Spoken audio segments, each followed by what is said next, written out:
En el siguiente tema, que corresponde al capítulo 3 del libro de Brown, que es el libro que nos recomienda el programa, vamos a ver de lo que tratan las reacciones químicas y la reacción estequiométrica. Bueno, estequiometría, que se escribe así en inglés, ¿verdad? Es el estudio de las relaciones entre las masas de las sustancias que reaccionan para formar un producto. Básicamente, este estudio se basa en lo que se llama ley de conservación de la masa, desarrollada en 1789 por Antoine de Lavoisier, y en esencia lo que hizo Lavoisier, pues realizó un conjunto de experimentos, ¿verdad?, para ilustrar que la masa no se crea ni se destruye, únicamente se transforma, ¿no?, durante los experimentos. Bueno, vamos a pasar a la siguiente, ¿verdad? Entonces, esto lo establecemos, las reacciones, en términos de lo que se llaman las ecuaciones químicas, que son representaciones concisas de las reacciones químicas. Por ejemplo, si tenemos dos moléculas de hidrógeno bimolecular, por eso tenemos aquí dos átomos y dos átomos, más una molécula de oxígeno-oxígeno, nosotros vamos a formar dos moléculas de agua en una reacción. ¿Cuáles son las condiciones en que se dan estas reacciones y cómo se dan? Bueno, esa es otra pregunta más avanzada, pero en esencia aquí de lo que se trata es de establecer cómo son las proporciones, ¿verdad? O sea, por ejemplo, este numerito 2, 1, 2 están establecidos de tal forma que nosotros tenemos el mismo número de átomos antes de la reacción, en los reactivos o reactant en inglés, y en los productos tenemos el mismo número de átomos. Por ejemplo, aquí tendríamos 4 átomos de hidrógeno, acá en el lado izquierdo, en el lado derecho tenemos 4 átomos de hidrógeno. En el lado izquierdo tenemos 2 átomos de oxígeno, en el lado derecho tenemos 2 átomos de oxígeno. Bueno, entonces esto es lo que se llama una ecuación química. En una reacción más compleja, ¿verdad?, tenemos metano CH4, ese entre paréntesis G significa que este reactivo está en forma de gas, más 2 moléculas de oxígeno también en forma de gas, pues nos va a generar CO2 más en gas, más 2 moléculas de H2. ¿Vale? Si se dan cuenta ustedes, del lado izquierdo de los reactivos tenemos un carbono y en los productos tenemos un carbono también. En los reactivos tenemos 4 hidrógenos, que son los del metano, y en los productos tenemos 4 hidrógenos, que son los que acompañan a las 2 moléculas de agua. Tenemos 4 oxígenos, que son los que forman las 2 moléculas de oxígeno 2, y aquí tenemos 4 oxígenos, 2 que están formando el CO2, una molécula de CO2, y 2 que están formando 2 moléculas de hidrógeno 2. ¿Sale? Entonces, la forma, se dan cuenta que hay un 1, un 2, un 1 y un 2. Esos numeritos son numeritos fundamentales que tenemos que establecer. En este caso ya están establecidos porque es un ejemplo, pero si no, los tenemos de establecer para que se cumpla la ley de conservación de la masa, y eso se llama balancear la ecuación. Encontrar los numeritos correctos se llama balancear la ecuación. Bueno, entonces este es, déjenme ver, bueno, aquí se le repitió, bueno, es una aclaración entre los reactivos y los productos. Bueno, vamos a ver, bueno, todo eso ya lo comenté, ¿no? Una G significa gas, una L significa líquido, y una S significa sólido, y una AQ significa solución acuosa. ¿Sale? Que lo van a ustedes definir como tarea. Bueno, como comenté, los coeficientes que aparecen aquí es un 1, aquí es un 2, un 1, un 2. Son los coeficientes que balancean la ecuación de acuerdo a la ley de conservación de la masa, es decir, que hacen lado izquierdo y lado derecho iguales. Bueno, ¿por qué añadimos coeficientes en lugar de cambiar los subscript, o sea, los subíndices? ¿Sale? Para balancear, Bueno, esa tiene una razón importante de ser. Cuando nosotros cambiamos los coeficientes, por ejemplo, que acompañan, como 2, nosotros lo único que estamos haciendo es agregamos más cantidad de la molécula, en este caso, por ejemplo, H2O. Sin embargo, si nosotros cambiamos para balancear el subscript o el subíndice, lo que estamos generando es una nueva molécula que tiene propiedades distintas, ¿verdad? Por ejemplo, si nosotros ponemos un 2 aquí en el oxígeno, eso ya no es agua, eso es peróxido de hidrógeno, o sea, agua oxigenada, y eso tiene propiedades químicas distintas a lo que es el agua, ¿no? ¿Sale? Entonces, siempre la prioridad es que nosotros juguemos con los coeficientes, no juguemos con los subíndices, porque eso significa cambiar el elemento y cambiar las propiedades químicas.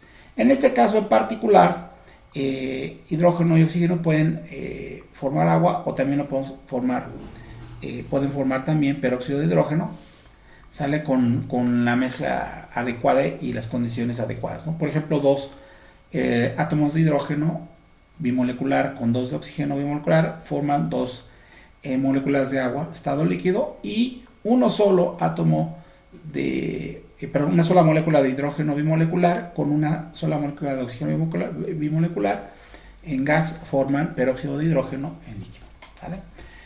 Bueno, esto nada más como ejemplo. Tipos de reacciones, bueno, hay diversos tipos de reacciones. Existen reacciones de combinación, de descomposición o de combustión. ¿Cuáles son las reacciones de combinación?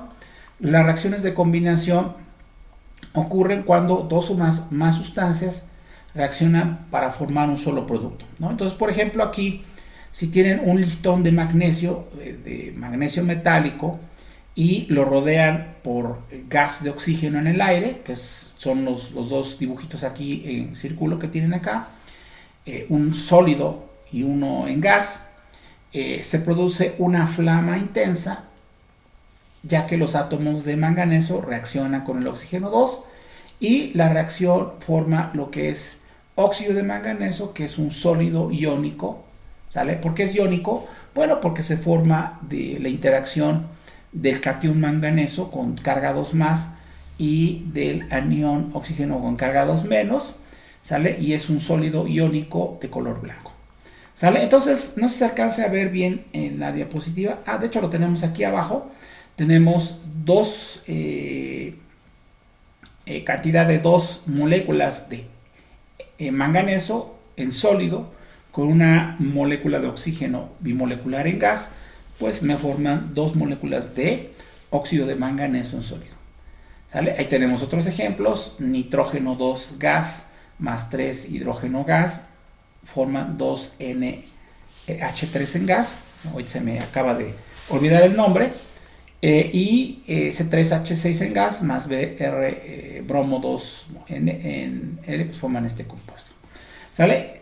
Si ustedes perciben, en cualquiera de las 3 ecuaciones de estas 3 reacciones químicas, se cumple que el número de átomos, ¿verdad?, del lado izquierdo es el mismo que el del lado derecho. Por ejemplo, aquí en la última tenemos 3 carbonos en el lado izquierdo en los reactivos, y en el lado derecho en el producto que tenemos 3 carbonos.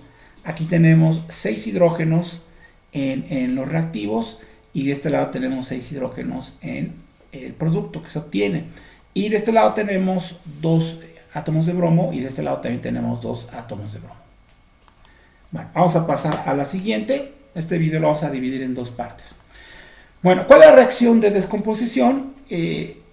Esa reacción sucede cuando una sustancia se rompe para producir 2 o más sustancias, ¿no?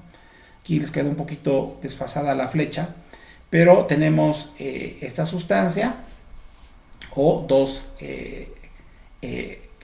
potasio, cloro, oxígeno, o 2 sodio, nitrógeno, ¿verdad? Que a partir de un solo reactivo se descompone y forma 2 productos, ¿sí? Eso se llama reacción de descomposición.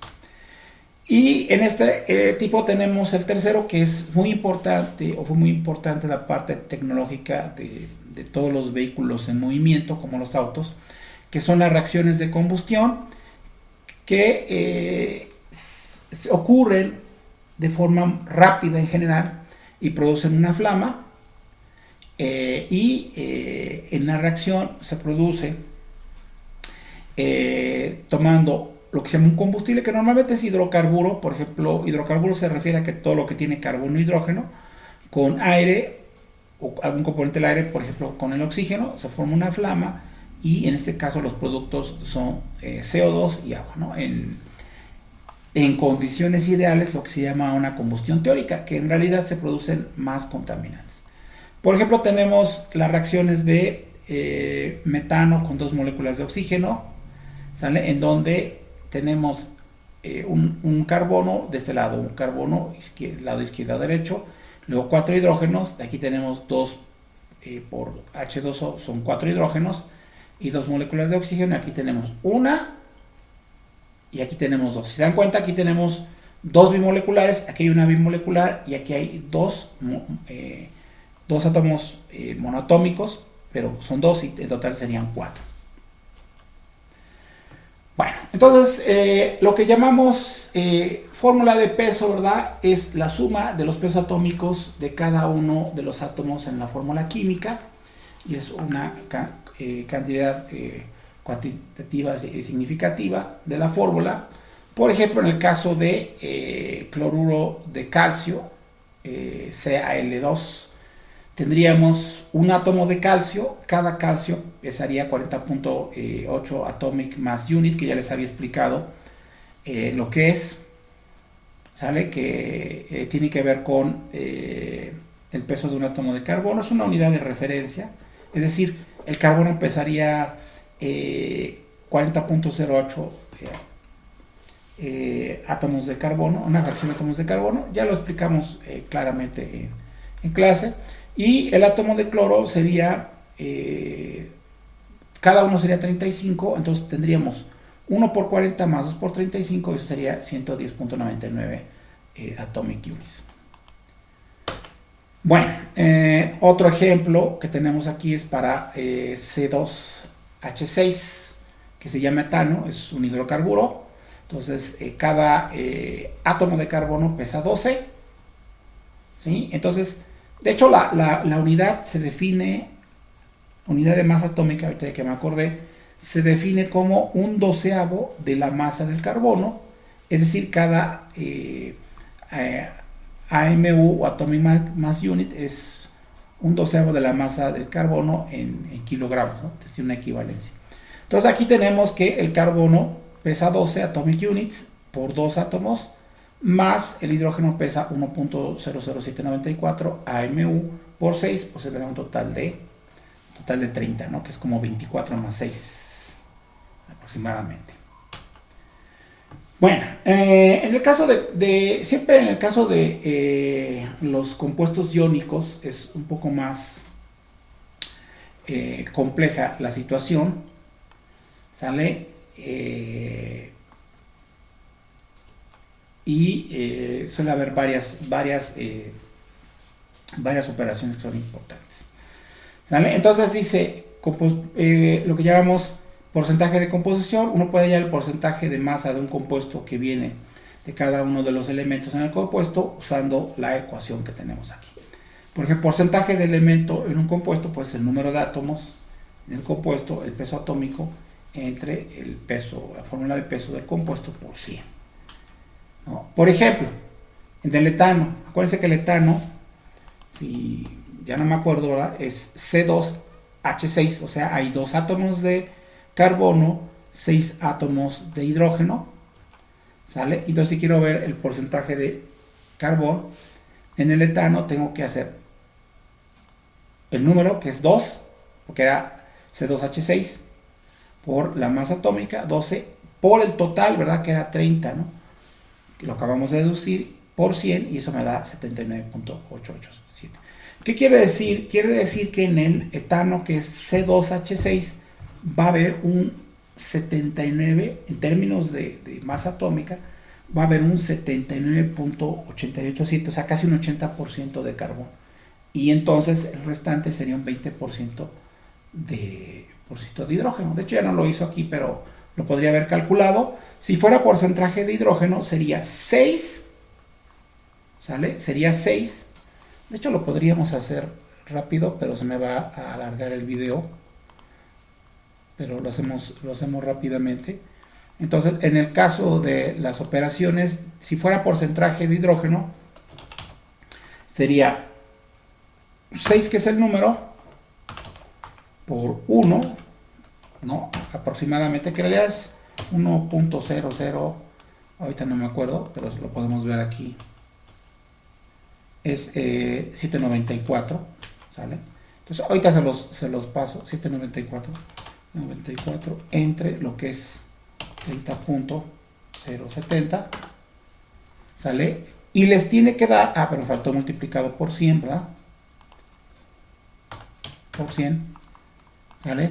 Y les tiene que dar, si este dio 70, casi 80%, el otro les tiene que dar casi 20%, que de hecho se los voy a presentar aquí, a ver si es en pequeñito, ¿verdad?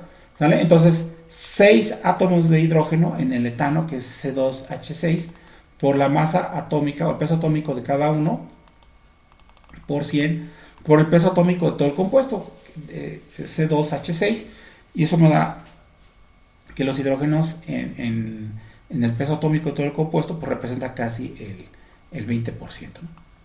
Bueno, eso nada más es para completar el ejemplo que ahí le faltó, ¿no? Bueno, entonces, ¿qué es el átomo de Avogadro? El átomo de Avogadro, ¿cuál es la cuestión o el origen del número de Avogadro?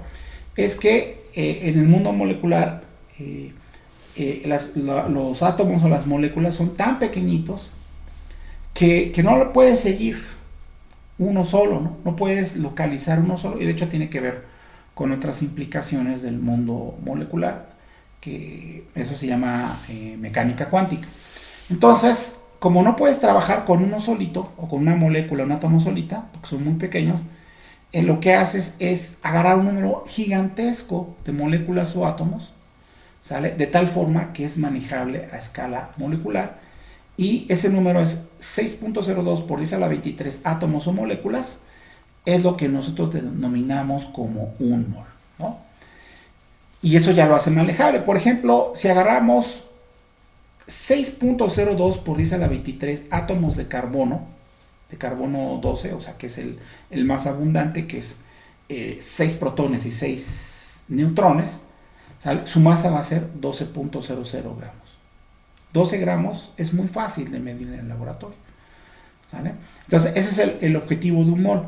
El objetivo de un mol es manejar tantos números gigantescos de átomos y moléculas que a nuestra escala nos permita realizar operación, ¿sale? Entonces, fíjense, por ejemplo, una sola molécula de agua pues vale 18 atomic units, ¿sale?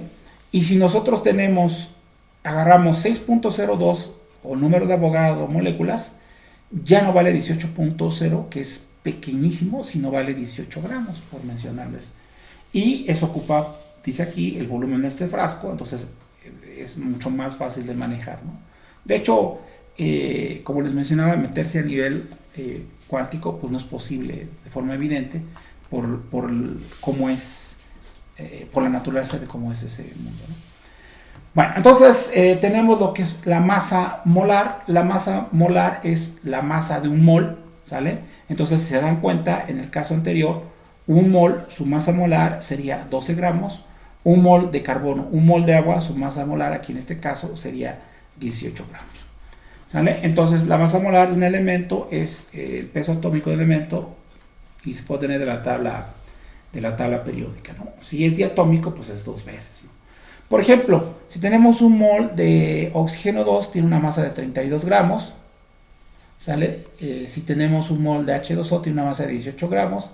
Si tenemos un mol de cloruro de sodio, tiene una masa de 58.45 gramos. Es decir, la tabla periódica les da información para poder calcular fácilmente la masa molar y establecerla en términos de generalmente de gramos por mol o de kilogramos por kilomol. ¿Sale? Entonces podemos usar gramos, moles, ¿sale? Entonces es nada más para establecerlo, ¿no? Dice, moles proporcionan un puente entre la escala molecular y la escala del mundo real, ¿no? Escala del mundo real, gramos, uso moles, uso la masa en moles, tengo que tener información de los moles, uso el número de Avogadro, trabajo en unidades Fórmula. Bueno, entonces estamos en la diapositiva 21, entonces aquí lo vamos a dejar, ¿sale? Y voy a grabar 2 videos.